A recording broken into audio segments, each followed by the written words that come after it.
प्यारे बच्चों, आप सभी का हमारे चैनल पे बहुत बहुत स्वागत है। जितने भी विद्यार्थी 5 मार्च को गृह विज्ञान का पेपर देने वाले हैं, उनके लिए गृह विज्ञान का एक वायरल पेपर लेकर के आ चुके हैं। और बच्चों, इस वीडियो के माध्यम से मैं आप सभी को इस पूरे वायरल पेपर का A to Z full solution provide करने वाला हूँ। और एक बात मैं पूरे दावे के साथ बोल सकता हूँ कि जो भी बच्चा ईमानदारी से इस पूरे वायरल पेपर का सोल्यूशन अंत तक देख लेता है तो गृह विज्ञान के पेपर में 70 में 70 स्कोर कर जाएगा। इस बात की पूरी गारंटी है। और बच्चों, 5 मार्च को गृह विज्ञान का पेपर बिल्कुल ऐसा ही देखने मिलेगा जैसे कि आप यहाँ पे देख पा रहे हो।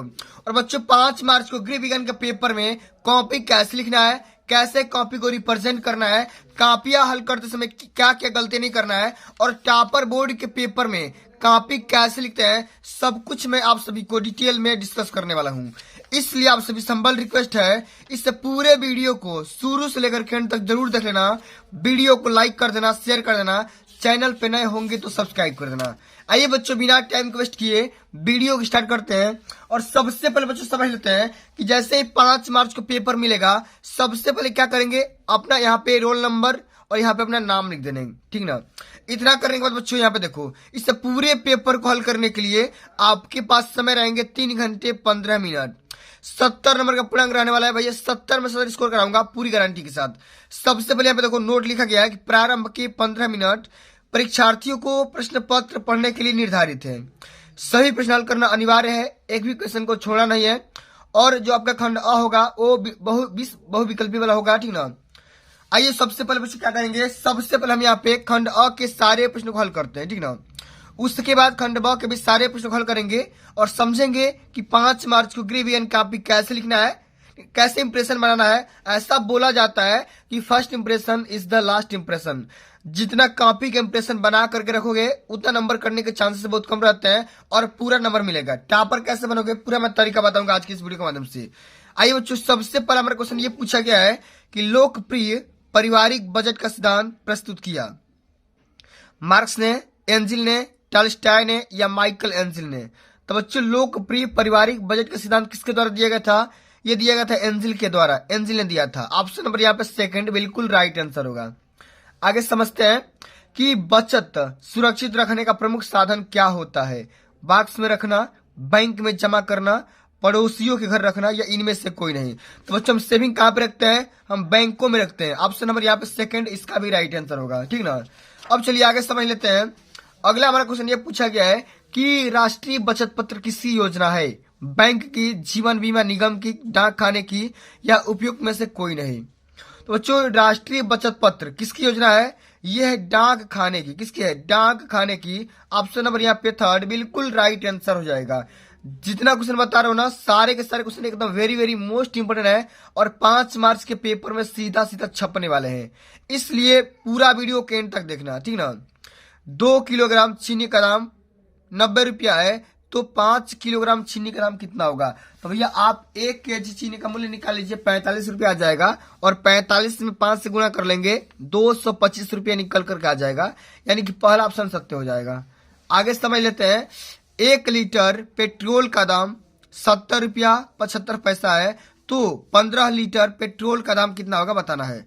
तो भैया क्या करना है, सिंपली आप तरीको आपको कि 15 में 70 से गुणा कर देना है। 15 7 105 यानी कि 105 के करीब, यानी 1050 के करीब आ जाएगा, ठीक है। क्या हो जाएगा, ऑप्शन नंबर यहाँ पे थर्ड बिल्कुल राइट आंसर हो जाएगा, ठीक है। अगला हमारा क्वेश्चन ये पूछा गया, बाबू ध्यान से समझिएगा कि कौन सा रोग जल के द्वारा फैलता है। पूरा ध्यान से सुनिएगा बाबू, ठीक ना। कौन सा रोग जल के द्वारा फैलता है, खसरा, हैजा, टिटनेस या प्लेग। तो क्या हो जाएगा, हैजा हो जाएगा। सेकेंड ऑप्शन आप सभी का यहाँ पर बिल्कुल करेक्ट आंसर हो जाएगा। आगे समझिएगा कि विश्व पर्यावरण दिवस कब मनाया जाता है, 5 जनवरी को, 5 मार्च को, 5 जून को या 5 जुलाई को। तो बच्चों, विश्व पर्यावरण दिवस कब मनाया जाता है, 5 जून को मनाया जाता है। इस बात को ध्यान में रख लेना आप लोग, ठीक ना। अगला हमारा क्वेश्चन ये पूछा गया है कि वस्तुओं के जलने से कौन सी गैस बनती है, कार्बन डाइऑक्साइड, नाइट्रोजन या ऑक्सीजन या ओजोन। तो वस्तुओं के जलाने से कार्बन डाइऑक्साइड गैस निकलती है। ऑप्शन नंबर यहाँ पे पहला राइट आंसर हो जाएगा। समझते अगला क्वेश्चन पूछा गया है कि कूड़ा करकट को किन माध्यमों से निस्तारित किया जा सकता है, गाड़ करके, जला करके, खाद बना करके, यही सभी के द्वारा। ये सभी इसका राइट आंसर हो जाएगा, ठीक ना। क्या हो जाएगा, डी ऑप्शन आप सभी का राइट आंसर होगा। अब बच्चों, अगला हमारा क्वेश्चन ये पूछा गया है कि संक्रमण संक्रामक रोग कैसे फैलते हैं? 4 ऑप्शन यहाँ पर दिए गए हैं, वायु के द्वारा, जल के द्वारा, संपर्क के द्वारा या ये सभी के द्वारा। तो बच्चों क्या पूछा गया था? संक्रामक रोग। संक्रामक रोग कैसे फैलते हैं? तो इन सभी तत्वों के द्वारा फैल सकते हैं, वायु के द्वारा भी, जल के द्वारा भी, संपर्क के द्वारा भी और ये सभी के द्वारा भी, ठीक ना। चलिए अगला हमारा क्वेश्चन ये पूछा गया है कि घर में सिलाई करने से बचत होती है, समय की, धन की, कपड़े की या समय, धन एवं कपड़े तीनों की। तो घर में सिलाई करने से किसकी बचत होती है? तो समय की, धन की और कपड़े की, तीनों की यहाँ पर बचत हो जाएगी। चौथा ऑप्शन आपका बिल्कुल यहाँ पर राइट आंसर होगा। आगे समझते हैं कि जल में घुलनशील विटामिन कौन सा होता है? Vitamin A B C, vitamin B C, vitamin A D या विटामिन ई और के। तो विटामिन क्या हो जाएगा बच्चों? विटामिन हो जाएगा आप सभी का बी और सी हो जाएगा, जल में घुलनशील विटामिन, ठीक है ना। चलिए आगे हम बढ़ जाते हैं, किसके प्रयोग से तुरंत ऊर्जा मिलती है? विटामिन, प्रोटीन, ग्लूकोज या खनिज लवण। तो बच्चों ग्लूकोज के सेवन से आप सभी को तुरंत एनर्जी प्रोवाइड हो जाएगी। ऑप्शन नंबर यहाँ पे बिल्कुल राइट आंसर होगा, ठीक है ना। आगे हमारा क्वेश्चन ये पूछा गया है कि लौह तत्व की कमी से कौन सा रोग होता है? एनीमिया, रतौंधी, मेरस्मस या टाइफाइड। तो लोहे की कमी से एनीमिया नामक रोग हो जाता है, शरीर पतला हो जाता है, कमजोर हो जाता है, ठीक है ना। मानव शरीर में फेफड़े की संख्या कितनी होती है? 1, 2, 4 या 5। तो मानव शरीर में फेफड़े की संख्या 2 होती है। इस बात को ध्यान में रख लेना, कई बार पेपर में पूछा जा चुका है। तो बच्चों आप लोग यकीन रखिएगा, जितना क्वेश्चन बता रहा हूं ना सारे के सारे क्वेश्चन पेपर में टकराने वाले हैं, ठीक ना। अगला हमारा क्वेश्चन ये पूछा गया है कि कौन सी वस्तु का प्रयोग अस्थिभंग में अधिक रक्तस्राव रोकने के लिए किया जाता है? बर्फ का प्रयोग, टूर्निकेट का प्रयोग, रुई से दबाना या इनमें से कोई नहीं। तो बच्चों क्या हो जाएगा? टूर्निकेट का प्रयोग करेंगे। सेकंड ऑप्शन आप सभी का यहाँ पर बिल्कुल राइट आंसर हो जाएगा। अगला हमारा क्वेश्चन ये पूछा गया है कि कृत्रिम विधि से सांस कब दिलाई जाती है? जल में डूबने पर, फांसी लगाने पर, ठीक ना, या तीसरा ऑप्शन यहाँ पर दिया गया है कि दम घुटने पर या तीनों अवस्थाओं में। तो तीनों अवस्थाओं में हम यहाँ पे कृत्रिम श्वसन को दिला सकते हैं। चौथा ऑप्शन आप सभी का राइट आंसर होगा। बर्फ की टोपी का प्रयोग कब किया जाता है? तेज ज्वर में, तीव्र वेदना में, हड्डी टूटने पर या मोच आने पर। तो बर्फ की टोपी का प्रयोग हम कब करते हैं बच्चों? बर्फ की टोपी तेज ज्वर में करते हैं, ठीक ना, तेज ज्वर में, ठीक है। ऑप्शन नंबर यहाँ पे पहला बिल्कुल राइट आंसर होगा। समझते अगला क्वेश्चन कि गर्म सेक किन अवस्थाओं में दी जाती है? तीव्र दर्द में, तीव्र ज्वर में, स्पंज करते समय या इनमें से कोई नहीं। तो बच्चों इसमें पूछा गया कि गर्म सेक किन अवस्था में दी जाती है? तो गर्म सेक हम देते हैं यहाँ पर, देखो यहाँ पे देते हैं तीव्र दर्द में। किसमें देते हैं? तीव्र दर्द में देते हैं, ठीक ना। इस बात को ध्यान में रख लेना। अगला हमारा क्वेश्चन ये पूछा गया है, एक सामान्य व्यक्ति का टेम्परेचर या तापक्रम कितना होता है? 94 degree Fahrenheit, 96 degree Fahrenheit, 98 degree Fahrenheit या 98.4 डिग्री फ़ारेनहाइट। तो बच्चों क्या हो जाएगा? एक सामान्य व्यक्ति का जो टेम्परेचर होता है वो 98.4 डिग्री फ़ारेनहाइट होता है। डी ऑप्शन आप सभी का यहाँ पर राइट आंसर हो जाएगा, ठीक है ना। अब चलिए बच्चों आगे हम बढ़ जाते हैं। अगला जो कि हमारा, देखो कॉपी में खंडवा कैसे लिखना है पूरा मैं तरीका बताऊंगा, किस प्रकार से कॉपी को रिप्रेजेंट करोगे कि आपका एक भी नंबर ना कटेगा और पूरा का पूरा नंबर मिलेगा भाई, ठीक ना। आराम से बस खाली वीडियो को देखते रहना, ठीक ना। यहाँ पे देखो सबसे पहले हेडिंग लगेंगे यहाँ पर खंडवा और ती लघु उत्तरीय प्रश्न, प्रश्नोत्तर संख्या 21, ठीक है। अच्छा 21 में क्या क्वेश्चन पूछा गया है? देखो यहाँ पर क्वेश्चन ये पूछा गया है, देखो ये वाला, कि धन संचय करने की किन्हीं 2 सरकारी संस्थानों के नाम लिखिए। मतलब धन कहाँ कहाँ पर, पैसा कहाँ कहाँ हम सेविंग कर सकते हैं, उनका नाम लिखना है। तो बस खाली 2 नाम लिखो, 2 नंबर यहाँ से मिल जाएंगे। तो धन संचय करने वाली 2 मुख्य सरकारी संस्थाएं इस प्रकार है, एक तो है बैंक और दूसरा है डाकघर, डाक खाना, ठीक है। इस प्रकार से लिखो कि भैया पूरा नंबर मिलेंगे, एक भी नंबर आपका ना कटेगा, ठीक है ना। चलिए अब अगला हमारा क्वेश्चन ये पूछा गया था कि अशुद्ध जल के सेवन से या अशुद्ध जल से क्या लाभ होता है या क्या तात्पर्य होता है? 2 नंबर के क्वेश्चन पूछा गया है। आइए समझते हैं अशुद्ध जल से क्या मतलब होता है, क्या तात्पर्य होता है। इसमें जैसे मैं बता रहा हूँ वैसे ही लिखना होगा। प्रश्नोत्तर संख्या 22 ब्लैक पेन से हेडिंग लगाना, इसमें लिखना अशुद्ध जल, हेडिंग लगा करके कि जल एक उत्तम विलायक होता है।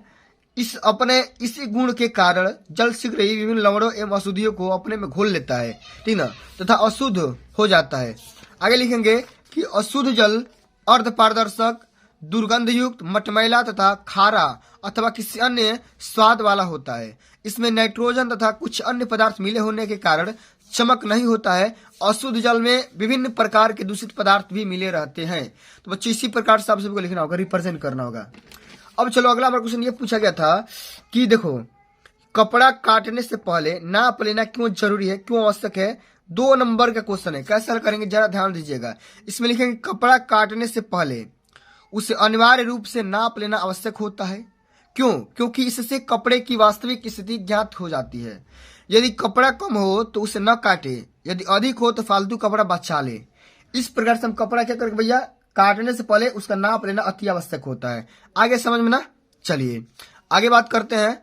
अगला हमारा क्वेश्चन ये पूछा गया बच्चों कि भोजन को बार बार गर्म करने से क्या हानियां हो सकती है। देखो यहाँ पे लिखा गया ना कि भोजन को बार बार गर्म करने से क्या क्या हानियां हो सकती है, इसके बारे में समझते हैं। इसमें लिखेंगे कि विशेषज्ञों का मानना है कि भोजन को दोबारा या बार बार गर्म करने से बचना चाहिए। क्यों? ऐसा इसलिए क्योंकि भोजन को दोबारा या बार बार गर्म करने से उसके पोषक तत्व नष्ट हो जाते हैं। इससे रासायनिक परिवर्तन होता है जिसके कारण फूड पॉइजनिंग भी हो सकता है। इसके लक्षण है आमतौर पर उल्टी, दस्त और पेट में ऐंठन होना। तो बच्चों इस प्रकार से आप सभी को भोजन को बार बार गर्म नहीं करना चाहिए और गर्म करने से कौन कौन हानि हो सकती है मैंने पूरा डिटेल में समझा दिया। ओके, आशा करता हूं आप सभी को समझ में आ गया होगा। अब चलिए बच्चों आगे हम बात कर लेते हैं। अगला हमारा क्वेश्चन यहाँ पे दिया गया है 25 नंबर क्वेश्चन, ठीक ना? आराम से समझिएगा, ठीक ना? देखिएगा यहाँ पे, देखो ये थोड़ा इरेज कर देते हैं। चलिए अगला हमारा क्वेश्चन ये पूछा गया है कि सामान्य स्वस्थ अवस्था में नाड़ी की गति कितनी होती है। माने सामान्य स्वस्थ अवस्था में नाड़ी का स्पीड कितना होता है ये आपको बताना है। यहाँ पे लिख देंगे 2 लाइन में कि एक सामान्य स्वस्थ अवस्था में हृदय गति या नाड़ी गति 70 से लेकर के 80 बार प्रति मिनट के बीच में धड़कता है। इसी प्रकार से लिखोगे, पूरा सटीक लिखोगे, आपका भैया एक भी नंबर ना कटेगा और पूरा का पूरा नंबर मिलेगा भाई, ठीक ना? पूरा गारंटी दे सकता हूँ। अगला बार क्वेश्चन ये पूछा गया है कि मोच के लक्षण लिखिए। देखो यहाँ पर लिखा गया है कि मोच के लक्षण लिखिए। 2 नंबर का क्वेश्चन पूछा गया है। इसमें क्या लिखेंगे, हेडिंग बनाएंगे मोच के लक्षण। लिखेंगे कि मोच के लक्षण निम्नलिखित हैं। पहला लिखेंगे कि मोच से प्रभावित स्थान पर असहनीय पीड़ा होता है, जोड़ में सूजन आ जाती है और वह कमजोर हो जाता है। मोच के स्थान पर त्वचा का रंग नीला अथवा काला हो जाता है। इस प्रकार से बच्चों आपको आराम से कॉपी को लिखना होगा, अच्छे से रिप्रेजेंट करना होगा। कॉपी का इंप्रेशन कहीं भी घटने नहीं देना है। बहुत सारे बच्चे क्या करते हैं, 1-2 पेज तो बढ़िया से लिखेंगे लेकिन बाद में उनका इंप्रेशन खराब हो जाता है। वो बाद में आके अंत में राइटिंग खराब कर लेते हैं, इस वजह से उनका नंबर कट जाता है। तो कोशिश करना कॉपी बेस्ट लिख करके आना। अगला हमारा क्वेश्चन यहाँ पे देखो लघु उत्तरी वाला सेक्शन है। इसमें यह क्वेश्चन पूछा गया कि बजट बनाते समय किन विशेष आवश्यकताओं को ध्यान में रखना चाहिए। 4 नंबर का क्वेश्चन पूछा गया है। इसमें लिखेंगे इस प्रकार से, लघु उत्तरी वाला सेक्शन प्रश्नोत्तर संख्या 27। बजट बनाते समय हमें निम्न विशेष आवश्यकताओं को ध्यान में रखना चाहिए। कुल आय का ज्ञान होना चाहिए, मूल आवश्यकताओं का जानकारी होनी चाहिए, ठीक ना? बचत का प्रावधान होना चाहिए, लचीला बजट होना चाहिए, आकस्मिक खर्चों का प्रावधान होना चाहिए, साथ में बजट का निरीक्षण एवं विश्लेषण भी होना चाहिए। और यहाँ पे अंत में लिखेंगे कि मासिक बजट का निर्माण वार्षिक बजट की पृष्ठभूमि में भी होना चाहिए। माने देखो आप साल भर में कितना खर्चा कर सकते हो उसी के हिसाब से महीने में खर्च करना है। इसी प्रकार से इन तमाम बातों को ध्यान में रखते हुए आप सभी को बजट बनाना है, ठीक है ना? चलिए आशा करता हूं ये भी क्वेश्चन आप सभी को समझ में आ गया होगा। 4 नंबर का ये क्वेश्चन रहने वाला है। अगला हमारा क्वेश्चन ये बच्चों पूछा गया है 28 नंबर क्वेश्चन। ध्यान से सुनिएगा, कई बार पेपर में पूछा जा चुका है, ठीक है? यहाँ पे देखो कि ज्वर से आप क्या समझते हैं। ज्वर से पीड़ित व्यक्ति के लिए आप ताप का चार्ट किस प्रकार से बनाएंगे, इसके बारे में लिखना होगा। 2-2 नंबर का क्वेश्चन है। आइए बच्चों हल करते हैं। इसमें लिखेंगे ज्वर, ठीक ना? क्वेश्चन क्या बोला गया है कि ज्वर से आप क्या समझते हैं। तो ज्वर या बुखार क्या होता है समझते हैं कि जब शरीर का ताप सामान्य से अधिक हो जाए तो उस दशा में ज्वर या बुखार या फीवर कहते हैं। यह रोग नहीं है बल्कि एक लक्षण है, सिस्टम है जो बताता है कि शरीर का ताप नियंत्रित करने वाली प्रणाली ने शरीर का वांछित तापमान 1 से लेकर के 2 डिग्री तक बढ़ा दिया है। तो बच्चों समझ में आ गया ना, बुखार क्या होता है, ज्वर क्या होता है या फीवर क्या होता है। अब तो इसका टेम्परेचर सेंस करने का चार्ट कैसे तैयार करेंगे इसका देखिए। सबसे पहले जिस रोगी का टेम्परेचर सेंस कर रहे हैं उसका नाम लिख दो, उम्र लिख दो, फिर रोग लिख दो, भाई किस रोग से हुआ है उसका देखो यहाँ पे दिनांक लिख दो, किस किस डेट को लिए हो टेम्परेचर, टाइम लिख दो, पूरा टाइम बढ़िया से लिख दो और यहाँ पे अन्य विवरण भी लिख सकते हो। तो बच्चे इसी प्रकार से टेबल बना देना है, एक चार्ट बना देना है। अगर आप बोर्ड के पेपर में इस प्रकार से चार्ट वगैरह बनाते हो भैया तो पूरे नंबर मिलेंगे, आपके एक भी नंबर ना घटेंगे, ठीक है ना? चलिए अब आगे बढ़ जाए। अगला हमारा क्वेश्चन पूछा गया 30 नंबर क्वेश्चन कि हाइपेटाइटिस, देखो यहाँ पे क्वेश्चन, हाइपेटाइटिस रोग के कारण एवं बचने के उपाय लिखिए। हाइपेटाइटिस क्या होता है, इसका कारण लिखना है, कारण पे 2 नंबर और बचने के उपाय पे 2 नंबर यहाँ पे मिलेंगे। समझते हैं भाई। सॉरी यहाँ पे बच्चे एक न्यूमेरिकल क्वेश्चन है, ठीक ना, इसको भी हल कर लेते हैं। ये वाला क्वेश्चन ध्यान दीजिएगा, 29 नंबर क्वेश्चन छूट गया था। 6% वार्षिक साधारण ब्याज की दर से 600 का 5 वर्ष का ब्याज कितना होगा। तो देखो यहाँ पर दर दे रखा है 6% दिया ना, दर यहाँ पे दे रखा है 6%, ये आपका मूलधन है 600 रुपया और यहाँ पे समय है 5 वर्ष। आपको ब्याज निकालना है। हम ब्याज का फॉर्मूला जानते हैं, क्या होता है, मूलधन गुणे दर गुणे समय बटा में 100। मूलधन हमारा 600 है, दर हमारा 6% है, समय हमारा 5 वर्ष है, बटे में 100 कर देंगे, 2 जीरो से 2 जीरो कैंसिल आउट हो जाएगा और 6 6 36, 36 5 180 हो जाएगा। इस प्रकार से आप सभी को यहाँ पर रिप्रेजेंट करना है और हल करना है, लिखना है। ठीक है, आशा करता हूँ न्यूमेरिकल आपको समझ में आ गया होगा। ठीक है, चलिए अगला हमारा क्वेश्चन में क्या बता रहा था, हाइपेटाइटिस। देखो क्या बोला मैंने, हाइपेटाइटिस रोग के कारण लिखोगे तो 2 नंबर और बचने के उपाय लिखोगे तो 2 नंबर यहाँ से मिलेंगे। आइए समझते हैं डिटेल में। इसमें लिखेंगे कारण। हाइपेटाइटिस रोग के 5 प्रकार निर्धारित किए गए हैं, ठीक ना, जिन्हें क्रमशः ए, बी, सी तथा डी तथा ई के रूप में जाना जाता है।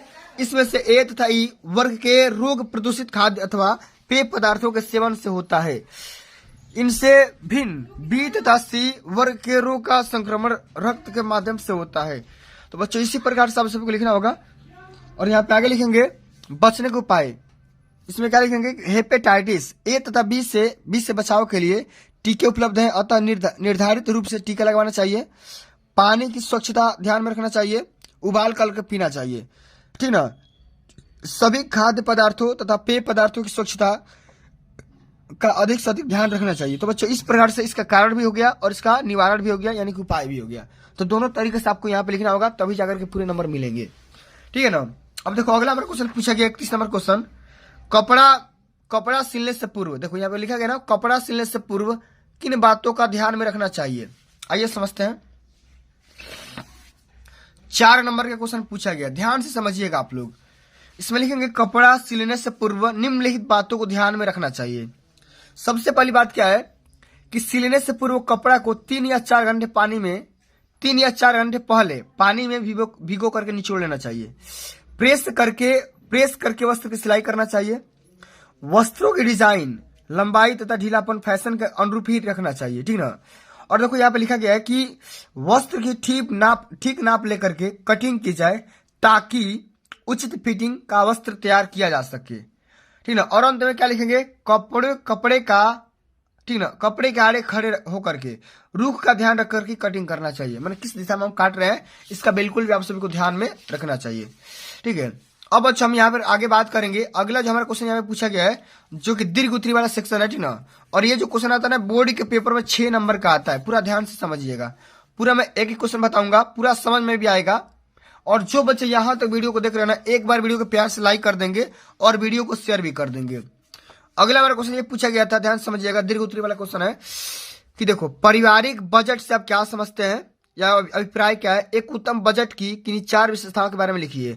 अगर आपको ये वाला क्वेश्चन नहीं आ रहा है तो आप इसको भी कर सकते हैं कि अपशिष्ट प्रबंधन से क्या समझते हैं, क्या अभिप्राय है। कचरे का निस्तारण आप कैसे कर सकते हैं, इसके बारे में लिखना होगा। दोनों क्वेश्चन में से किसी को हल करना होगा। तो बच्चा हम यहाँ पे हल करेंगे अपशिष्ट प्रबंधन के बारे में, क्योंकि सबसे ज्यादा इंपॉर्टेंट यही है। लिखेंगे इसमें कि हर प्रकार के अपशिष्ट पदार्थों अर्थात कूड़े कचरे को फैले रहने से रोकने तथा उससे हानि रहित ढंग से नष्ट करने या ठिकाने लगाने की व्यवस्थित प्रक्रिया को कचरा प्रबंधन कहते हैं। माने जो भी आपका कूड़ा करकट होगा ना उसको एक जगह पे फेंक दो जिसका यूज ना हो, ठीक ना, उससे हम क्या बोलेंगे, कचरा प्रबंधन बोलेंगे। अच्छा, कचरे का निस्तारण निम्नलिखित तरीके से किया जा सकता है। सबसे पहले हम जला करके कर सकते हैं, ठीक ना। इसमें क्या लिखेंगे कि कूड़े करकट को जलाकर नष्ट किया जा सकता है, परंतु इसके कुछ प्रतिकूल प्रभाव भी होते हैं, अतः इन्हें जलाने से वायु प्रदूषण में अत्यधिक वृद्धि हो जाती है। तो भैया जला करके नष्ट करने से क्या होता है भैया, हमारा हवा जो दूषित हो जाएगा, प्रदूषित हो जाएगा। अगला हम पॉइंट लिखेंगे कि जल स्रोतों में बहा देना है। पारंपरिक रूप से कूड़े को नष्ट या समाप्त करने के लिए जल स्रोतों में बहा दिया जाता है। मैंने पुराने जमाने में क्या होता था कि कूड़ा करकट को नष्ट करने के लिए जल में बहा दिया जाता था, परंतु यह जल प्रदूषण की दृष्टिकोण से उचित नहीं है। अगर जल में कूड़ा करकट फेंक दोगे तो भाई क्या होगा, जल दूषित तो होगा। चलिए, और अगला हमारा अंतिम नंबर पॉइंट लिखेंगे कि कूड़े से गड्ढे को पाटना। देखो क्या करेंगे, जो भी आपका कूड़ा होगा गड्ढे में रख करके एकदम ढक देंगे। अब लिखेंगे इसमें कि यह विधि भी हानिकारक मानी जाने लगी है, क्योंकि कूड़ा खुला पड़ा रहता है तथा मक्खी मच्छर एवं हानिकारक जीवाणु पनपते रहते हैं। तो इस प्रकार से बच्चों आप सभी को कचरा प्रबंधन का निस्तारण करने के उपाय यहाँ पे लिख सकते हैं। अब चलिए बच्चों हम आगे बात करेंगे। अगला हमारा क्वेश्चन पूछा गया है, ध्यान से समझिएगा कि रोगी का आहार तैयार करते समय किन किन बातों को ध्यान में रखना है, ठीक ना। भोजन पकाने के मुख्य उद्देश्य क्या है, और यहाँ पे देखो भोजन पकाते समय आप किन किन बातों को ध्यान में रख सकेंगे। 6 नंबर का है, या रोगी का आहार तैयार करते समय किन किन बातों को ध्यान में रखना चाहिए, विस्तार से समझाना है। तो पूरा ये समझते भैया कि रोगी का आहार तैयार करते समय किन किन बातों को ध्यान में रखेंगे। तो सबसे पहली बात यहाँ पे लिखेंगे कि भोजन सफाई से स्टील या कलई किए गए बर्तनों में बनाया जाना चाहिए। भोजन इस प्रकार तैयार करना चाहिए कि उसके पौष्टिक तत्व जैसे प्रोटीन हो गया, खनिज, लवण, विटामिन आदि नष्ट ना हो पाए। इतने सारे बातों को आपको ध्यान में रखना है, ठीक ना। आगे लिखेंगे कि भोजन डॉक्टर के निर्देशानुसार तैयार होना चाहिए। रोगी के भोजन में चटपटे मसाले, घी व तेल का कम से कम प्रयोग करना चाहिए। जहां तक संभव हो पाए उबली हुई सब्जी ही देनी चाहिए। आगे लिखेंगे बच्चों इसी में कि रोगी को अधिकतर हल्का भोजन जैसे खिचड़ी, डबल रोटी, पालक की सब्जी इत्यादि देनी चाहिए, ठीक है ना। आगे लिखेंगे बच्चों यहाँ पर कि भोजन के साथ सब्जी में नींबू का प्रयोग आवश्यकता अनुसार करना चाहिए। रोगी को जो भी भोजन दिया जा रहा है वह उन तत्वों से परिपूर्ण होना चाहिए जिसकी कमी से वह रोग उत्पन्न हुआ है। तो बच्चों इतनी सारी तमाम बातें हैं, ठीक ना। आप सभी को तैयार करना होगा, याद करना होगा कि रोगी का आहार तैयार करते समय किन किन बातों को हम ध्यान में रख सकते हैं। अब चलिए बच्चों हम आगे बात करेंगे, ठीक ना। 34 नंबर क्वेश्चन के बारे में ध्यान से सुनिएगा, ठीक ना। क्वेश्चन बोल रहा है कि अस्थिभंग के मुख्य प्रकार बताइए और हड्डियों के टूट एवं मोच में होने वाले प्राथमिक उपचार की व्याख्या भी करना है। तो कैसे हल करेंगे समझिएगा, ठीक ना। इसमें ये लिखेंगे अस्थिभंग के प्रकार कौन कौन सा प्रकार होता है। बहुखंडीय अस्थिभंजन, साधारण अस्थिभंजन, पचड़ी अस्थिभंजन, संयुक्त अस्थिभंजन, कच्ची अस्थिभंजन, जटिल अस्थिभंजन। इतने प्रकार का अस्थिभंजन होती है, आपको तैयार करना है, याद कर लेना है, पेपर में पक्का पूछा जाएगा। आगे आपको इससे ये पूछा गया था कि अस्थिभंजन में प्राथमिक उपचार आप कैसे करेंगे, इसका तरीका बताइए। तो हम कैसे हल करेंगे जरा ध्यान से समझिएगा। इसमें लिखेंगे अस्थिभंग की अवस्था में पीड़ित व्यक्ति को निम्नलिखित विधियों के द्वारा प्राथमिक चिकित्सा उपलब्ध करानी चाहिए। सबसे पहले क्या लिखेंगे इसमें ध्यान दीजिएगा, पूरा यहाँ पर ध्यान दीजिएगा। देखो यहाँ पर लिखा गया ना कि उपयुक्त चिकित्सा सहायता प्रदान करना, रक्तस्राव को रोकना, हड्डी टूट की देखभाल करना, ठीक ना।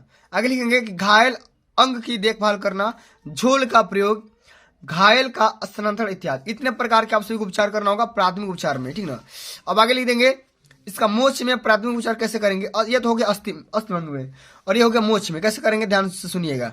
तो मोच आए अंग को आरामदायक स्थिति में रखना चाहिए तथा उसे अनावश्यक हिलाना डुलाना नहीं चाहिए। मोच के प्रभावित जोड़ के स्थान पर कसकर पट्टी बांध देना चाहिए और मोच खाए अंग पर आयोडेक्स व मेडिक्रीम आदि मलने पर दर्द व सूजन में लाभ होता है। दर्द व सूजन आप सभी का कम हो जाता है। तो मेरे प्यारे बच्चों आप सभी को इसी प्रकार से कॉपी को लिखना होगा, कॉपी को रिप्रेजेंट करना होगा। अगर आप इस प्रकार से कॉपी को हल करते हो, कॉपी लिखते हो, तो भैया आपका एक भी नंबर ना कटेगा और मैं पूरा उम्मीद करता हूं कि 70 में 70 मिलेगा, ठीक है ना। अगर आप इस प्रकार से हेडिंग बना करके लिखते हो, पूरा बढ़िया से डिजाइन बना करके, पूरा एकदम स्वच्छ बना करके। बहुत सारे बच्चे मैंने क्या बताया, बहुत सारे बच्चे क्या करते हैं, जो आपका पहला प्रश्न होगा ना इसका पूरा बढ़िया सजा करके लिखेंगे और अंत में आते हैं तो उनका इंप्रेशन खराब हो जाता है और राइटिंग खराब हो जाती है या लिखते भी नहीं है, ठीक ना। तो आपको शुरू से लेकर के अंत तक ध्यान रखना है किस प्रकार से लिखना होगा, तभी जाकर के पूरे नंबर मिलेंगे। तो प्यारे बच्चों आज के लिए बस इतना ही। अगर ये वीडियो आप सभी को अच्छी लगी होगी, हेल्पफुल लगी होगी, तो वीडियो को लाइक कर देना, शेयर कर देना, चैनल पे नए होंगे तो सब्सक्राइब कर देना। जल्द मिलते हैं अगली वीडियो में, तब तक के लिए जय हिंद, जय भारत, वंदे मातरम।